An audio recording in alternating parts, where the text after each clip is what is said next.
हिंदी दर्शन में आपका स्वागत है। उलझे हुए प्रश्नों की इस सीरीज में आज हम फिर लेकर आए हैं कुछ ऐसे प्रश्न जो परीक्षार्थी को परीक्षा में कंफ्यूज कर देते हैं और वह उन्हें गलत कर आता है। तो आइए देखते हैं हमारा पहला प्रश्न, हिंदी का प्रथम कवि कौन है? हिंदी का प्रथम कवि कौन माना जाता है? सरहपाद माने जाते हैं। सरहपा को सरोज वज्र और राहुल भद्र कई नामों से जाना जाता है। इनका समय 769 ईस्वी माना जाता है। इनके द्वारा रचित कुल 32 ग्रंथों का उल्लेख प्राप्त होता है, जिनमें दोहा कोश इनकी सर्वाधिक प्रसिद्ध रचना है। इनकी प्रसिद्ध रचना कौन सी है? दोहा कोश। तो क्या दोहा कोश को प्रथम रचना मान लिया जाए? नहीं। हिंदी की जो प्रथम रचना है वह देवसेन कृत श्रावकाचार को माना जाता है, जो 10वीं शताब्दी में लगभग 933 ईस्वी में लिखी गई। 10वीं शताब्दी में 933 ईस्वी में इसमें लगभग 250 दोहों का उल्लेख किया गया है, जो गृहस्थ जीवन के कर्तव्यों का सुंदर चित्रण करते हैं। तो प्रथम कवि सरहपा, प्रथम रचना श्रावकाचार।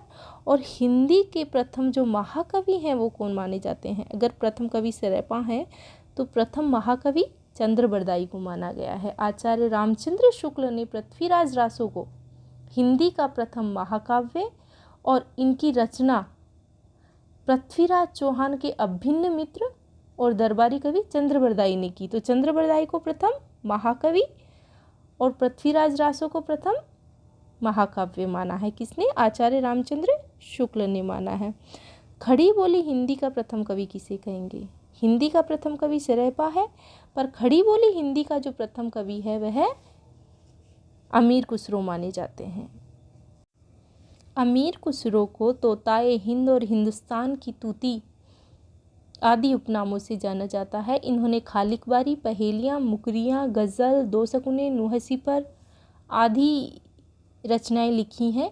ये खड़ी बोली हिंदी के प्रथम कवि तो माने ही जाते हैं, बल्कि आदिकाल में मनोरंजनपूर्ण साहित्य लिखने वाले भी ये प्रथम कवि माने जाते हैं। रामकुमार वर्मा ने इन्हें अवधि का प्रथम कवि कहा, क्योंकि ब्रज और अवधि को मिलाकर इन्होंने काव्य रचना करी, जो सबसे पहले इन्होंने ही की। इस वजह से इन्हें रामकुमार वर्मा ने अवधि का प्रथम कवि कहा। आगे हम देखते हैं खड़ी बोली हिंदी का प्रथम कवि। अगर खड़ी बोली हिंदी का जो प्रथम कवि अमीर खुसरो है, तो खड़ी बोली हिंदी का प्रथम महाकवि किसे कहेंगे? खड़ी बोली हिंदी का प्रथम महाकवि अयोध्या सिंह उपाध्याय हरिओद को कहेंगे। अयोध्या सिंह उपाध्याय हरिओद आधुनिक काल के सूरदास कहे जाते हैं। इन्होंने प्रिय प्रवास नामक श्रेष्ठ महाकाव्य लिखा, जिसमें राधा को लोकनायिका और लोक सेविका के रूप में स्थापित किया गया है। इस रचना के लिए ही इन्हें मांगला प्रसाद पारितोषिक भी मिला।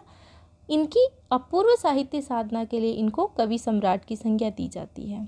अगर खड़ी बोली हिंदी का प्रथम महाकवि अयोध्या सिंह उपाध्याय हरिओद को मानेंगे, तो खड़ी बोली हिंदी का प्रथम समर्थ कवि किसे कहेंगे? वो हम कहेंगे श्रीधर पाठक को। श्रीधर पाठक हिंदी के प्रथम समर्थ कवि माने जाते हैं। ये आधुनिक खड़ी बोली के प्रथम कवि भी माने जाते हैं और खड़ी बोली हिंदी के प्रथम समर्थ कवि भी माने जाते हैं। श्रीधर पाठक जी भारतेंदु हरिश्चंद्र एवं महावीर प्रसाद द्विवेदी दोनों के समकालीन थे। तो हम ध्यान रखेंगे कि हिंदी का प्रथम कवि सरहपा, प्रथम रचना हिंदी की श्रावकाचार देवसेन कृत, हिंदी का प्रथम महाकवि चंद्रबरदाई, खड़ी बोली हिंदी का जो प्रथम कवि है अमीर खुसरो, खड़ी बोली हिंदी का प्रथम महाकवि अयोध्या सिंह उपाध्याय हरिओद, और खड़ी बोली हिंदी का प्रथम समर्थ कवि, या यूँ कहें कि खड़ी बोली हिंदी के प्रथम कवि, आधुनिक खड़ी बोली हिंदी के प्रथम कवि श्रीधर पाठक माने जाते हैं। आज के लिए इतना ही। धन्यवाद।